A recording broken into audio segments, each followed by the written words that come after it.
Peace. This your host, Selah Shalom. And this is the Cosmon Teachings in the words of Jehovah and his angel ambassadors from the Cosmon Bible, or WASPI. And the topic of discussion today is going to be called Adam and Angels, where I'm going to be going into the origin of the first race being the Adamites, or Homo-ERECTUS. Now we have to remember, before modern humans or Homo sapiens inhabited the earth, you had the Homo-ERECTUS that predates modern humans or Homo sapiens. Now, the Adamites, or Homo-ERECTUS, corresponds to the first subhuman race, Asu, or Adam, born upon the earth 78,000 years BK. BK meaning before Cosmon. And the year Cosmon started in the year 1848 present time. So 78,000 years, starting from that point backward, is the time of the Adamites, or Homo-ERECTUS.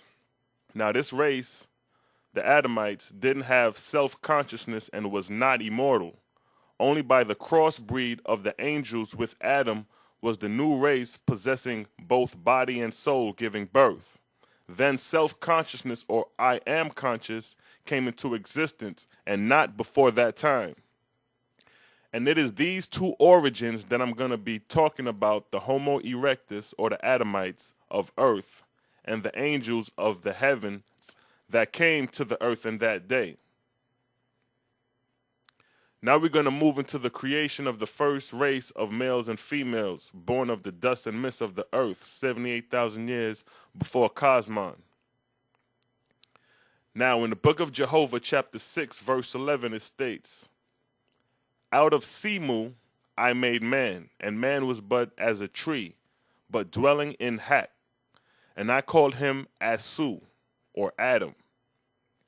So in this verse it states that Adam was made out of an element called Simu, and the term Hak is the name of the second half of the first age, the time of creation, when the Most High Creator created Adam. Now it mentions that Adam was created from an element called Simu. Now what is Simu?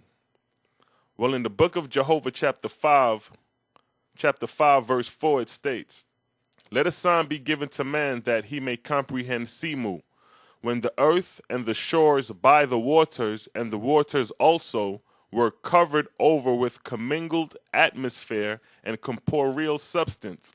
And this substance was called Simu, because by Jehovah's presence quickened he it into life, and thus made he all the living, both vegetable and animal worlds." So here it describes Simu as being a commingled substance of atmosphere and corporeal substance. And being that the earth and atmosphere is made up of minerals, it was the time of creation or molecular structure of life for humans and animals and vegetation through stages.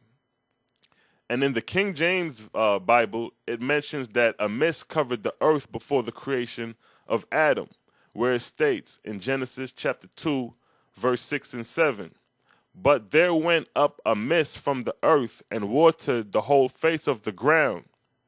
And the Lord God formed man of the dust of the ground, and breathed into his nostrils the breath of life, and man became a living soul." So here in Genesis, it says a mist went up and covered the whole face of the ground. This mist is described in the Owaspi as a substance called Simu, as it states, "When the earth and shores by the water, and the waters also, were covered over with commingled atmosphere and corporeal substance." And in Genesis, "There went up a mist from the earth, and watered the whole face of the ground, and man was formed from this substance," as it states in Genesis, where man is formed of the dust and mist. And in Owaspi it states, "Out of Simu I made man." So the creation of man took place 78,000 years BK. Now we're going to describe the first males and females created in this garden, which is the seventh garden. Now in the first book of the First Lords, chapter 1, verse 4, it states, "And the name of the first race was Adam, or Asu, because they were of the earth only. So here it states the first race being called Asu, or Adam, which is the Homo erectus, being of the earth only, meaning they had no spiritual inspirations to know heavenly things and were unable to be taught. They were not self-conscious of who they were. And in the book of Inspiration, chapter 6, verse 17 through 21, it states, "And when the earth was ripe for man, then I created him. Male and female created I those of the second creation." Verse 18. "And man was dumb like other animals, without speech and without understanding, even less than any other creature which I had created." Verse 19.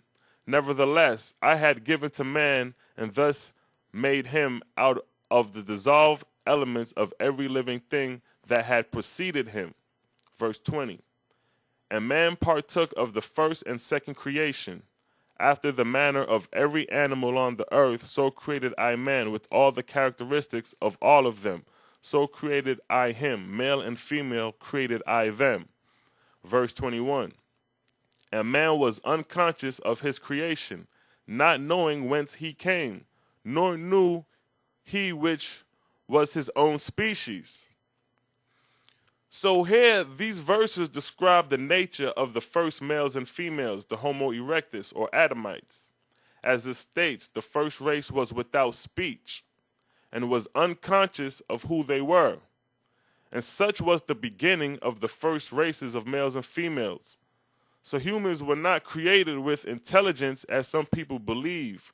Intelligence had to be developed, no different than an infant who knows nothing and has to be taught. So was it with the first race of humans, the Adamites, or Homo erectus.